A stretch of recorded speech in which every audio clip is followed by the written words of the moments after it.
Cari amici del Soviet Sarrista, il fronte del Soviet Sarrista, l'amico Egidio mi Elpidio, si chiama Elpidio. di fare un video, anzi insomma di farne diversi, poi chiaramente un po' di impegni, il fuso orario mi crea delle problematiche a stare appresso alle novità. Insomma vabbè, i video li faccio principalmente sul canale YouTube Caffè Napoli 1926, ma siamo in un momento caldo e topico dove si parla di Sarri alla Juventus e dobbiamo dire la nostra, dobbiamo fare le nostre considerazioni. Allora io vi chiedo di non farvi prendere da alcun tipo di emozione, di diniego, di rinnegazione, di rabbia, di paura, di oddio adesso ma veramente lo fai, cioè fino al palazzo arriviamo poi a diventare l'amministratore del palazzo. Calma un attimo, voi dovete capire una cosa: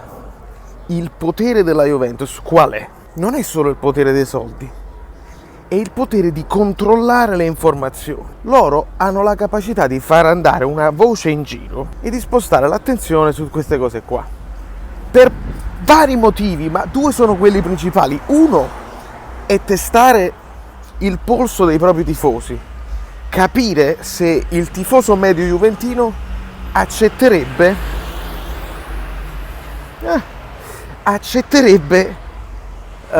un anno di transizione, perché ragazzi, per quanto noi amiamo Sarri, noi sappiamo che se prendi una squadra di ciucci e devi insegnare loro calcio da capo, tu devi insegnare a Chiellini e a Bonucci che invece di fare il fallo tattico sistematico devono fare il fuorigioco, e non è facile a 45 anni imparare a fare quello.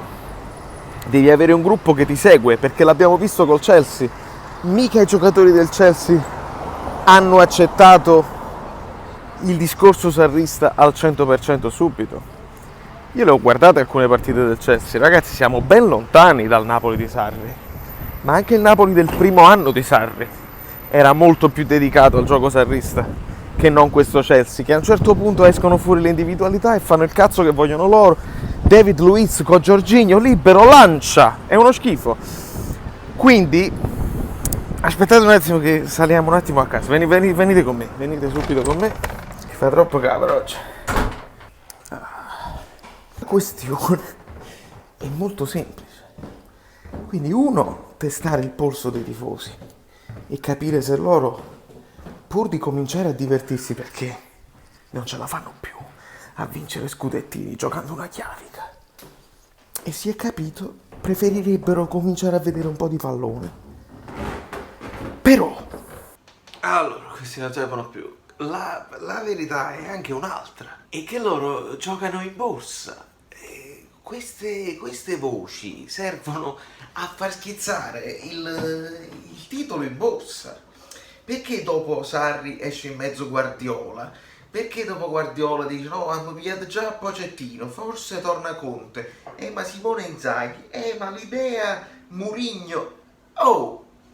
Ma ci sarà qualcuno che dice guarda, veramente è impossibile che li abbiano contattati tutti, scegliamone una come plausibile. E invece no, perché a ognuno piace qualcuno e il titolo in borsa, puff, schizza.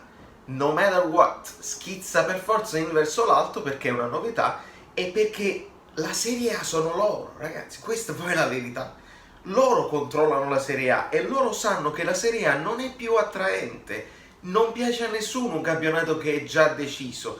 Allora che cosa succede? Loro hanno la capacità e il potere di muovere tutte queste cose qua. Adesso, vi ricordate quando Moggi decideva i giocatori che pigliava la Juve e anche quelli che dovevano prendere l'Inter, il Milan, eccetera, eccetera? Adesso la situazione è molto simile e avverrà con gli allenatori, perché tutte le squadre, tranne il Napoli, stanno cambiando allenatore, e questa è la cosa interessante. Allora loro adesso devono creare una Serie A che l'anno prossimo sia un pochino più interessante a livello di diritti televisivi. E c'è il valzer degli allenatori. L'Inter deve cambiare allenatore, via Spalletti, probabilmente Conte, e chissà se Conte invece un'idea per la Juve ce l'aveva messa, ma non importa. Deve andare via Gattuso probabilmente, Di Francesco, Mazzarri, lo stesso Sarri. Cioè, per me Sarri può andare più al Milan, il Milan era la squadra operaia, non l'Inter. Prima di Berlusconi era il Milan la squadra operaia. Quindi l'idea che Sarri vada alla Juve è impossibile ed è assolutamente sbagliato dar loro credito. Non date credito a loro perché è quello che vogliono. Ci vogliono disunire, ci vogliono far parlare, ci vogliono far odiare l'idea di Sarri, della bellezza di uno che teneva il posto fisso in banca e ha detto vado a fare quello che mi piace.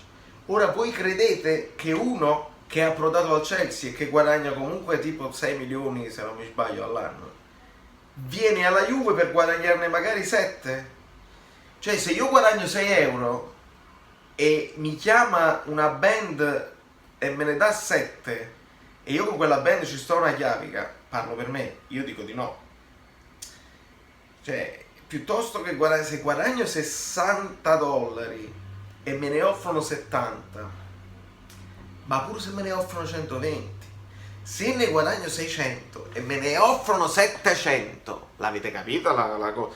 Allora, nel momento in cui non ti cambia la vita, signori, il contratto per arricchirsi Sarri l'ha fatto già, se lo è meritato sul campo e va bene così. Se Sarri decide di andare alla Juve, se si rovina la cosa col Chelsea, significa che Sarri andrà lì e li prenderà per il culo dall'interno. Sentite a me, si metterà la tuta, cosa che loro non sopportano, dirà, lo metto per iscritto, oggi maggio, non so che giorno, non so manco che giorno è, lo metto per iscritto, dirà l'arbitro ci ha aiutato, dirà il calendario è stato favorevole, dirà che è meglio giocare prima e non dopo, lo dirà e sarà esilarante, sarebbe. Diciamo sarà esilarante vedere un Caressa che improvvisamente dice però il bel gioco di Maurizio è più importante del gioco speculativo di Mazzarri, per dirne una, perché Allegri è stato esonerato. Chiamiamo le cose col loro nome, esonero, non è che cambio allenatore, esonero. Allegri, l'allenatore vincente che vince tutto da sempre, è stato esonerato. Ricordiamoci queste cose qua. Non date retta a certe voci, non fatevi sporcare la memoria del comandante che sta bene dove sta, si deve concentrare, vedi poi pure si deve concentrare per la finale, lo fate concentrare per la finale che non è una cosa facile, fategli vincere un trofeo là, non capirei perché il Chelsea, cioè ha iniziato un progetto, portalo avanti per 2 anni almeno, 3, altrimenti è meglio De Laurentiis. Finiamo a capire che è meglio De Laurentiis che l'ha difeso e l'ha portato avanti 3 anni che Abramovich. Dire un po' una cosa arriva per amore di Sarri.